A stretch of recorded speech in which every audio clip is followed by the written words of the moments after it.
বক্তব্য উপস্থাপন করবেন গৌসিয়া কমিটি বাংলাদেশের যুগ্ম মহাসচিব, যার বক্তব্য শোনার জন্যে হাজার মানুষ অপেক্ষা করেন, অ্যাডভোকেট মুসাফিদ্দিন বখতিয়ার।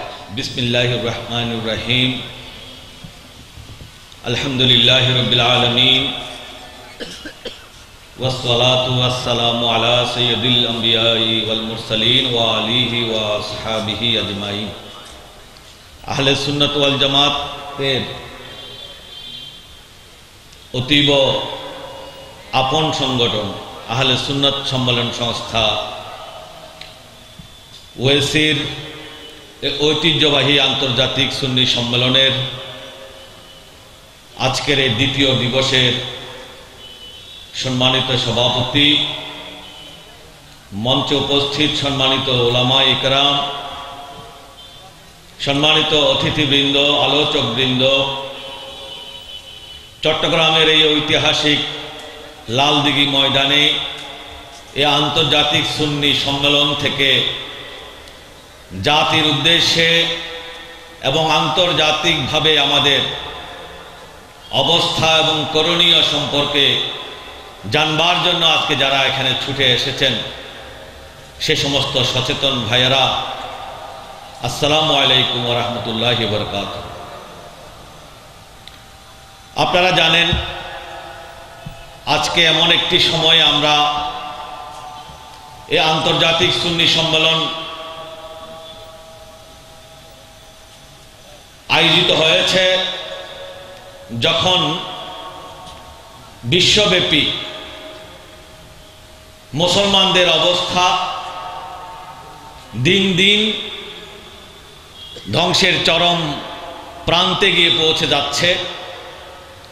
এক সময় যে মুসলমানরা বিজয়ী জাতি হিসেবে সারা দুনিয়ার উপর দাপটের সাথে শাসন করেছিল, আজকে সেই মুসলিম জাতি তাদেরকে সন্ত্রাসী বানানো হয়েছে, সন্ত্রাসী হিসেবে চিহ্নিত করা হয়েছে, সন্ত্রাসী হিসেবে তাদেরকে সারা পৃথিবীতে নতুনভাবে দেখা হচ্ছে, যে কারণে আজকে সারা পৃথিবীতে মুসলমানরা নির্যাতিত হচ্ছে।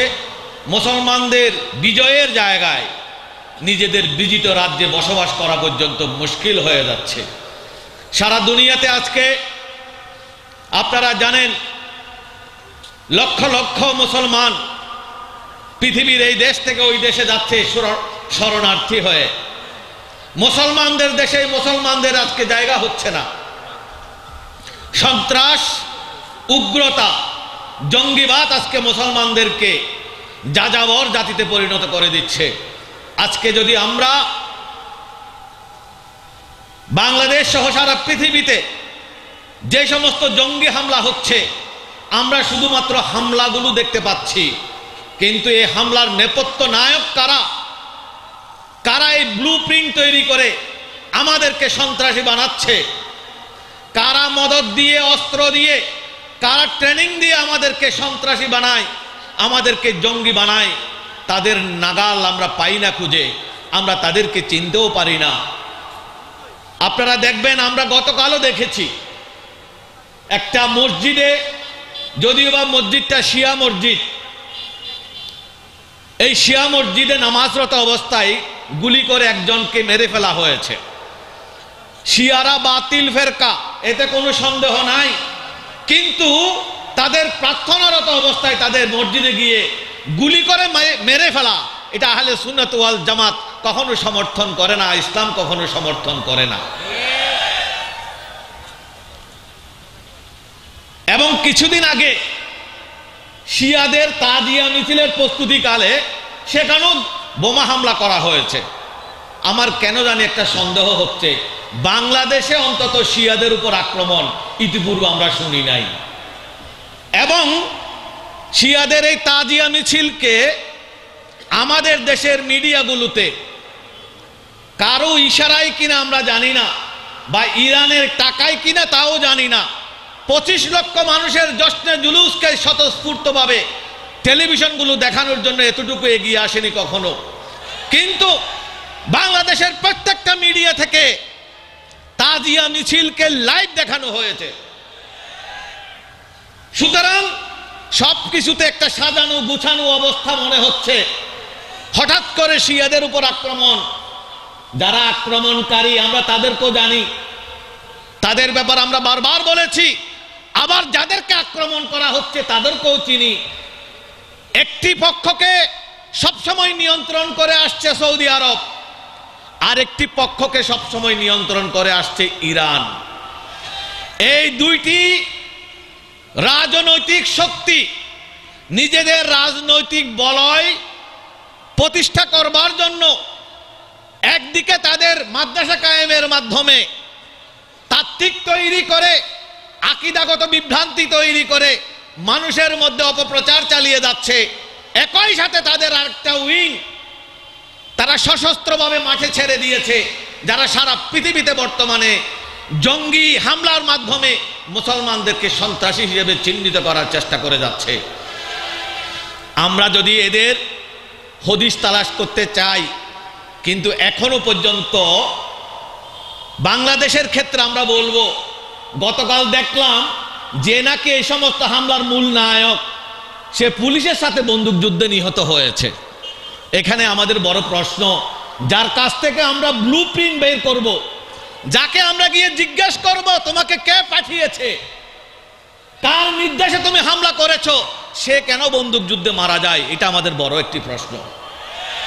তাহলে আমরা কি কখনো এই জঙ্গি হামলার নেপথ্যে কোন নায়করা কাজ করে যাচ্ছে তাদেরকে কি আমরা কখনো খুঁজে পাবো না? শুধুমাত্র তাদেরকে ধরা হচ্ছে যারা পুঁটি মাছ, যাদেরকে ধরলেও কিছু হবে না, ফাঁসি দিলেও কিছু হবে না, তাদেরকে কে পাঠিয়েছে এবং যে নির্দেশ দিয়েছে সে কার নির্দেশে এই নির্দেশ দিয়েছে, আমাদের তাদেরকে খুঁজে বের করতে হবে। কিন্তু এখন দেখা যাচ্ছে রহস্যজনক সবকিছু, যাকে জিজ্ঞেস করবেন উপরের দিকে গেলে আর কিছু পাওয়া যায় না, যেখানে পাওয়া যাওয়ার সম্ভাবনা সেখানে গুলিতে নিহত হয়ে যায়, রাস্তার মধ্যে সে নিহত হয়ে যায়। সুতরাং যদি এইভাবে চলতে থাকে তাহলে আমরা বুঝবো কিছু নাস্তিক বুদ্ধিজীবীকে দিয়ে টেলিভিশনে খালি জঙ্গিবাদ দমনের কথা বলা হবে। জঙ্গিবাদ কখনো দমন করা যাবে না, কারণ জঙ্গিবাদ দমনের জন্য যে সদিচ্ছা থাকার দরকার সেটা যদি কর্তৃপক্ষের না থাকে কখনো জঙ্গিবাদ দমন করা সম্ভব না। একই সাথে আজকের এই ময়দান থেকে আমরা ঘোষণা করতে চাই, জঙ্গিবাদ ইসলাম সমর্থন করে না। এই কথা মৌলানা আব্দুল মান্নান সাহেব বলবেন, মৌলানা কাজী মহিউদ্দিন আশরাফী সাহেব বলবেন, মৌলানা হাফেজ সুলাইমান সাহেব বলবেন, মুফতি ওবায়দুল হক নইমি সাহেবরা বলবেন, সর্বসাধারণ সেটা মানবে। কিন্তু আমরা টেলিভিশনে যে সমস্ত মানুষকে জঙ্গিবাদের বিরুদ্ধে বলতে দেখি আমরা তাদেরকে আমরা চিনি নাস্তিক হিসেবে। তাদের অনেকেই নাস্তিক। এই সমস্ত নাস্তিকরা যদি জঙ্গিবাদের কথা বলে, জঙ্গিবাদ কমার চেয়ে বেড়ে যাওয়ার সম্ভাবনা রয়েছে। কারণ সর্বসাধারণ তাদেরকে চিনে অনেককেই, যারা সবসময় ইসলামের বিরুদ্ধে কৌশলে বলে যাচ্ছে। এখনো ইসলামের বিরুদ্ধে অনেক কথা তাদের এখানে জমা আছে, শুধু মুখ দিয়ে বের করতে পারছে না।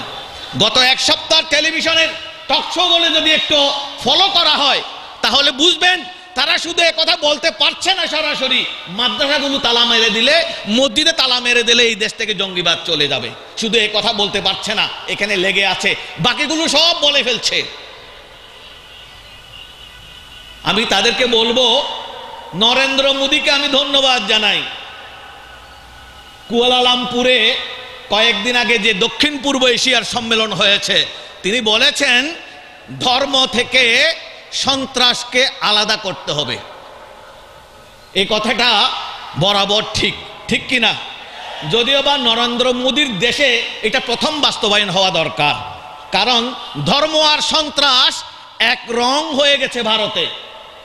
ভারতের ধর্ম আর সন্ত্রাস এক জিনিস হয়ে গেছে, সেখান থেকে সেটা ঠিক করা দরকার। এরপরও আমি তার কথাকে সমর্থন করি, আন্তর্জাতিকভাবে ধর্ম থেকে সন্ত্রাসকে আলাদা করা দরকার। কিন্তু বাংলাদেশের টকশোগুলো আমাদেরকে বারবার শিক্ষা দিচ্ছে ধর্ম থেকে সন্ত্রাস আলাদা নয়, ধর্ম থেকে রাষ্ট্রকে আলাদা করতে হবে, ধর্ম থেকে রাজনীতিকে আলাদা করতে হবে, রাজনীতি থেকে ধর্মকে আলাদা করতে হবে। বন্ধুরা আমার, ধর্ম আর রাষ্ট্র তো যমজ ভাই, ধর্ম আর রাষ্ট্র যমজ ভাই, এটা আমার নবীর হাদিস। ধর্ম আর রাষ্ট্র যদি যমজ ভাই হয়, রাষ্ট্র থেকে ধর্ম চলে আসলে সেই রাষ্ট্র জুলুমের রাষ্ট্র হবে, সেটা কোনোদিন শান্তির রাষ্ট্র হবে না। যে রাজনীতিতে ধর্ম নাই, সেই ধর্মহীন রাজনীতি মানুষের ক্ষতি ছাড়া লাভ করতে পারবে না। সুতরাং আপনারা যেগুলো বলে যাচ্ছেন সেগুলোর কারণে এদেশে জঙ্গিবাদ আরো বাড়বার সম্ভাবনা রয়েছে। তাহলে ওনারা কার প্রেসক্রিপশন অনুসারে কথা বলছে, তারা কি বুঝাতে চায়? আমরা দেখি আজ থেকে 200 বছর আগে ইহুদিরা একটা মহাপরিকল্পনা তৈরি করেছে, ব্লুপ্রিন্ট তৈরি করেছে সারা পৃথিবী থেকে মুসলমানদের দেশগুলোকে শেষ করে দিয়ে তারা যেন ইহুদিবাদের রাজত্ব কায়েম করতে পারে। তারা সেটার নাম দিয়েছে প্রটোকল। প্রটোকল মানে আদব কায়দা। ইহুদিদের নতুন আদব কায়দা তৈরি করা হয়েছে। সেই প্রটোকল বাস্তবায়নের জন্য তারা একটা কর্মী বাহিনী তৈরি করে যাচ্ছে ট্রেনিং এর মাধ্যমে, যাদেরকে নাম দিয়েছে ফ্রি মেশন। মেশন মানে মিস্ত্রি, রাজমিস্ত্রি। তারা ইহুদিবাদের একটা বিল্ডিং বানাতে চায়। সেই বিল্ডিং তো আর রাজমিস্ত্রি দিয়ে হবে না, তারা ইঞ্জিনিয়াররা ইসরায়েলে বসে আছে, আমেরিকায় বসে আছে, সেই বিল্ডিং এর ম্যাপ তারা তৈরি করেছে, মানচিত্র তারা তৈরি করেছে, তারা আর্কিটেক্ট হিসেবে ড্রয়িং করে ফেলেছে। এখন তাদের রাজমিস্ত্রিরা সেই বিল্ডিং বানানোর, ইহুদিবাদের বিল্ডিং বানানোর জন্য ফ্রি মেশন মানে বিনা পয়সায় তারা শ্রম দেবে, এই ধরনের একটা কর্মী বাহিনী তারা সারা পৃথিবীতে তৈরি করেছে।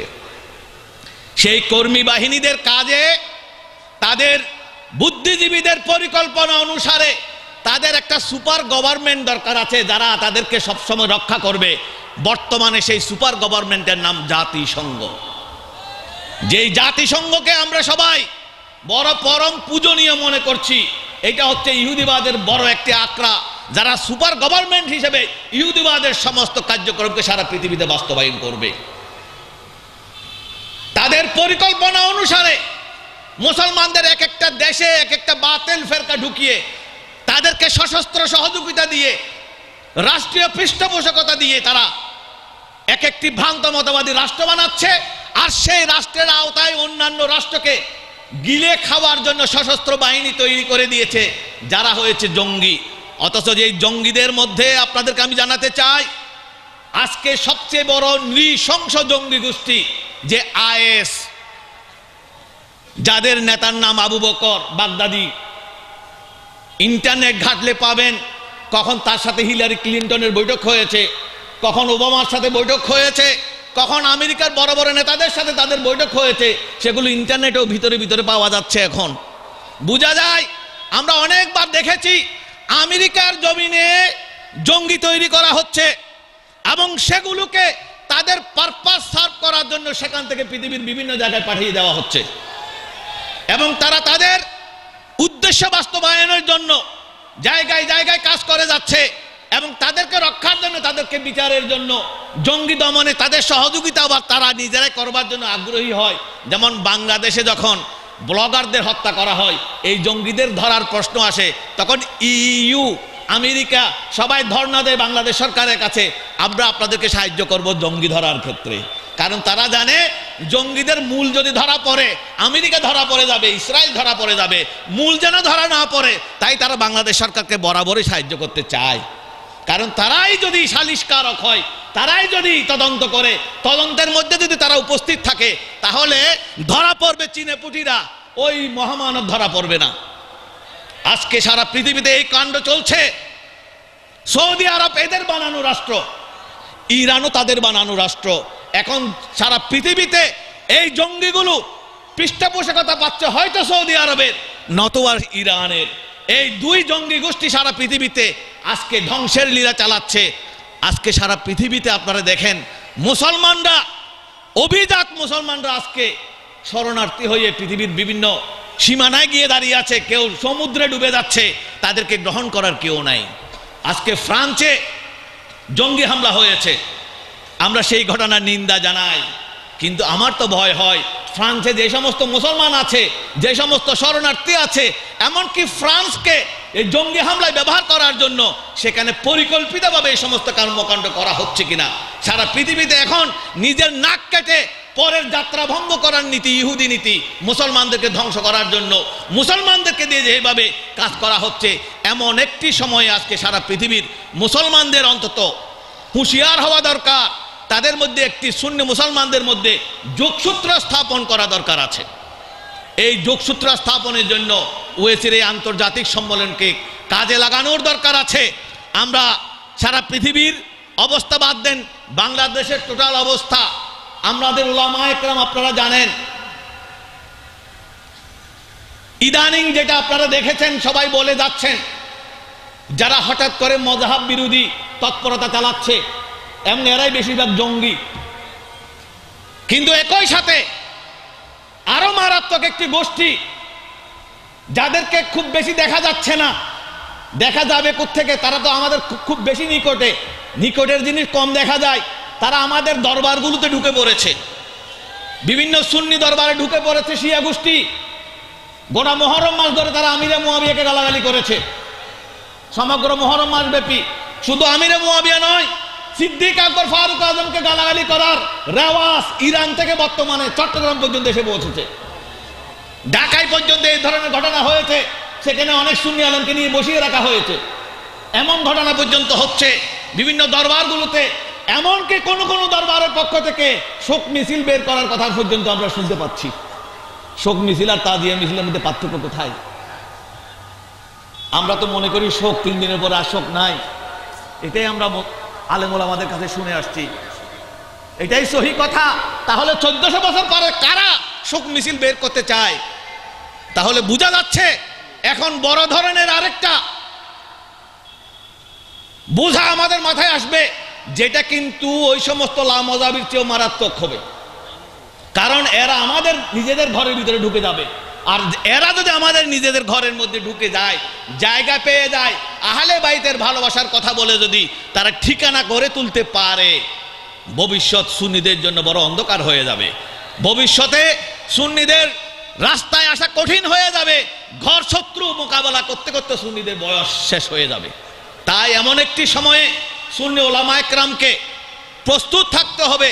সারা পৃথিবীতে শিয়ারা যেভাবে অপতৎপরতা চালাচ্ছে, তাদেরকে আদর্শিকভাবে বুঝানোর মাধ্যমে, দরবারের প্রতিনিধিদের সাথে বৈঠক করার মাধ্যমে আদর্শিকভাবে তাদেরকে বুঝিয়ে সুঝিয়ে ওই ফেরকা থেকে আমাদেরকে যদি রক্ষা করতে আমরা না পারি, শিয়ারা যদি বেড়ে যায়, দেখবেন তাদেরও একটা সশস্ত্র গ্রুপ তৈরি হয়ে গেছে। ওয়াহাবিদের সশস্ত্র গ্রুপ, শিয়াদের সশস্ত্র গ্রুপ যদি সমানে সমান লড়াই করা আরম্ভ করে, বাংলাদেশ এটা ব্যর্থ রাষ্ট্র হওয়ার জন্য বেশি দিন সময় লাগবে না।